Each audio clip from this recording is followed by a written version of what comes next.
वक्फ कानून पर एक तरफ जहां मुस्लिम पर्सनल लॉ बोर्ड सियासत कर रहा है, ओवैसी अपनी छाती पीट रहे हैं। सुप्रीम कोर्ट में याचिका दायर की जा रही है और सुनवाई चल रही है, तो उस बीच बोहरा समाज पीएम मोदी से मिलने पहुंचा। जहां वक्फ संशोधन कानून को लेकर पूरे देश में राजनीति गर्म है। मोदी सरकार इस कानून को मुस्लिमों की भलाई के लिए जरूरी बता रही है, तो वहीं कांग्रेस समेत अनेक विपक्षी पार्टियां और कई मुस्लिम संगठन वक्फ संशोधन कानून को मुसलमानों के खिलाफ बता रही है। सुप्रीम कोर्ट में भी वक्फ संशोधन कानून के खिलाफ याचिकाओं पर सुनवाई हो रही है। दूसरी ओर दाऊदी बोहरा समुदाय के लोगों ने देश के प्रधानमंत्री नरेंद्र मोदी से मुलाकात की और उन्हें वक्फ संशोधन कानून के लिए धन्यवाद कहा। बता दें कि बोहरा शब्द गुजराती शब्द वोहरी व्यवहार से आया है, जिसका अर्थ है व्यापार। बोहरा समुदाय के मुस्लिम आमतौर पर व्यवसाय से जुड़े हुए हैं। बोहरा समाज के लोग मुस्लिम होते हैं, लेकिन वे आम मुस्लिमों से थोड़े अलग हैं।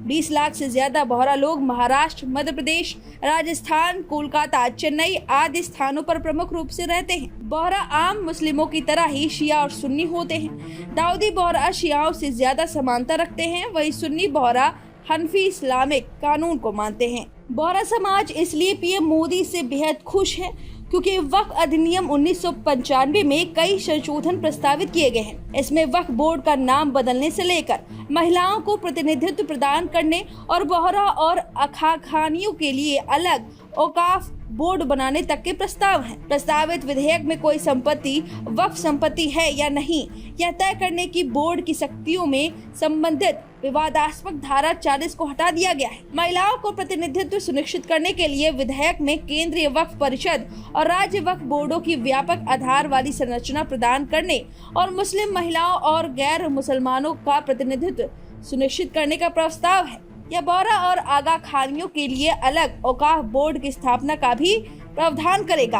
औकाफ वक्फ का बहुवचन है, इस वजह से बोहरा मुस्लिम बेहद खुश है। वहीं अभी हाल ही में पीएम मोदी ने वक्फ कानून को लेकर विपक्ष को जमकर धोया था।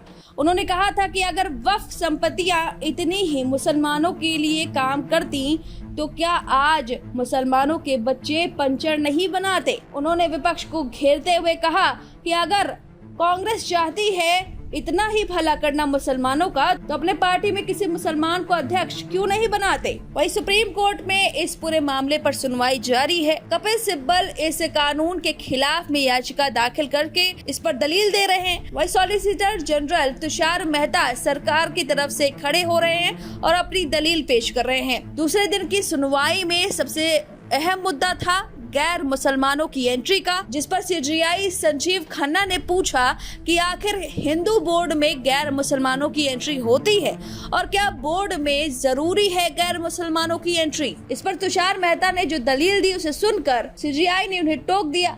दरअसल तुषार मेहता ने कहा कि इस हिसाब से तो यहाँ पर बैठे जज भी इस केस की सुनवाई नहीं कर सकते क्योंकि वो गैर मुसलमान है। इस पर जज ने उन्हें टोकते हुए कहा कि हम जज हैं और जब कोई फैसला लेते हैं तो किसी धर्म के नहीं होते हैं। हालांकि तुषार मेहता ने कहा कि हमें और समय की जरूरत है, हमारे पास सबूत है, जिसके बाद ये केस हमारी तरफ होगा।